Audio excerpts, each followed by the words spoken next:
Hi, welcome back to my YouTube channel. This is Jenalyn Daniels here. For those that are new, you're welcome. Stay tuned. So, studying in India, there are two types of scholarships that are available, or rather that I know. There is ICCR and SII, which is study in India. That's what they call it. These two are different, like really different. There's one that gives stipend and one that does not give stipend, you know. So studying in India, initially they pay for your accommodation,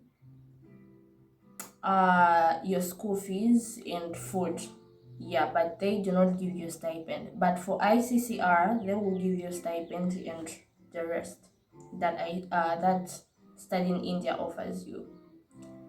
Mostly when coming to India, yeah, both scholarships maybe might actually offer to pay for your flight coming to India. Mostly studying in India only pays for your flight coming to India, but not the return ticket. But for ICCR, they offer both return and coming to India. They'll buy for you the tickets. Okay, what do they require the most when you are applying for the scholarship, or rather, what do they ask for? Mostly they ask for, okay, let's say I am Zambian, all right? When I was applying for a scholarship, they asked for my grade 12 results. They asked for my grade 9 results. They also asked for, they requested for my passport and my national registration card, which is my NRC. They asked for all that. Mostly that's what they ask for, and then you apply the whole process, blah blah blah. But then I remember 2 days ago somebody asked me, do they usually ask for registration fee? Well, no, they don't. When you apply for a scholarship, make sure you know whether the scholarship you're applying under offers things like stipend, medical insurance, and whatnot. Because there are times where you travel to India, like for me, let's say I traveled blindly. I didn't know most things. I didn't even research about where I was coming to. Everything was just done very fast. So when I arrived in India, I did not know that they did not cover medical insurance. I did not know most things. So I would advise you find out whether the scholarship offers you stipend, medical insurance, and all that kind of stuff. So let's talk about the school system. How these people here do their thing about school and whatnot. The school system in India is different, very different from Africa. The schedule is like really different. You will find that class may begin from, like, let's say 10:30 in the morning until 5 p.m. That's like 17 in the evening, like 17:30. Not only that, also there's the thing they call attendance.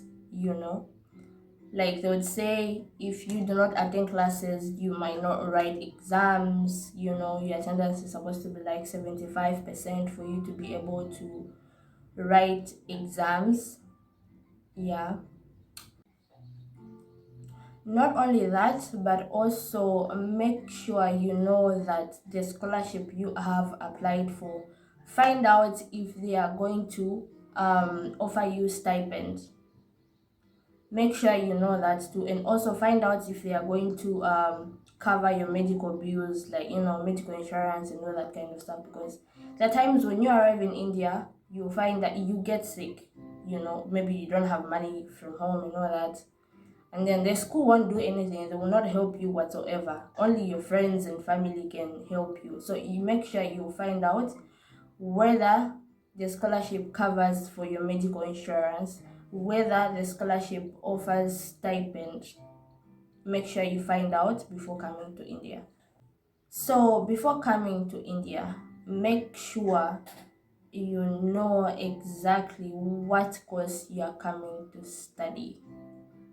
Like you might apply for a certain course. For example, me, when I applied for a scholarship, I applied to study physiotherapy or pharmacy.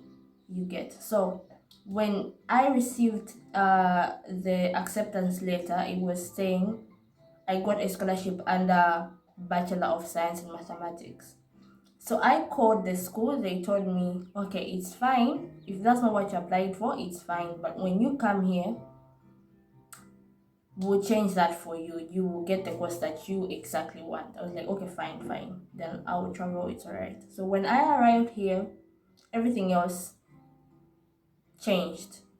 They refused for me to change to another course. And then when I asked them to say, but you told me when I come here, you would change, you change it for me, you put me in the course that I really want. They made it complicated and all kinds of excuses that they gave us. It wasn't actually me alone, with other students that I came with from Zambia. So they told us, if you choose not to do the course that we have given you, since they paid for our flight tickets coming to India, they said we have to pay them back. And honestly, that's a lot of money. So most of us decided to stay and do the courses that they gave us. So for me, it was like a whole career change. I was given Bachelor of Science in Mathematics on my acceptance letter. So I had to do that. And others asked me that, is it mandatory for you to stay in campus, or you can decide to live outside school? So mostly at my school where I am, Maradi University, mostly they refuse when you want to stay outside school. They would say no, especially if you are on 100% scholarship. They do not allow you to live outside school. It's mostly for those that are on 50% scholarship and whatnot. But then, finding a house in India is hard for somebody who's a foreigner, you know there are so many requirements. They would ask if you are a bachelor or not. Maybe they would say we only want a couple, or maybe we just want boys, or maybe we just want girls. Not only that, they would say we want people that are not that are vegetarian. Yeah, but most Africans, most of us, we like meat and whatnot. They would also ask about your religion. They would say, are you Hindu or Muslim or whatever, Christian? That might be a deal breaker for them. But initially, expenses in India aren't that bad. Like, let's say food, whatnot. That stuff here is not expensive compared to Africa, I guess. Because, for example, let's say rent here ranges from $50 to $150. You can find a pretty good house or other apartment. Dating life in India. Well, I would say, well, people always ask, can you date an Indian? Is it bad? Blah, blah, blah, all that kind of stuff. But honestly, what I think is that dating in India, especially if you want to date an Indian, just don't do it. Don't do it, because this is mostly for the guys actually, because when you date an Indian girl, make sure the family is open-minded, like really, really open-minded, and they're really exposed to other cultures and whatnot, because people get beaten.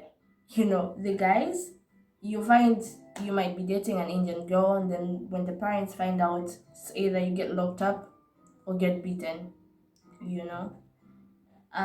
It's bad like that. So don't come to India expecting to date an Indian girl. That's for the guys. Okay, so this is for the girls mostly. When you are coming to India, make sure you carry all the hair products that you need. Like, stuff here is expensive. Hair products like let's say an African girl, with like the braids and the hair products, the oils and all that kind of stuff. Carry your own stuff when coming to India. Don't expect to come and buy most things here, things like hair extensions and whatnot. Buy your own, come with your own. Things are expensive here, really expensive.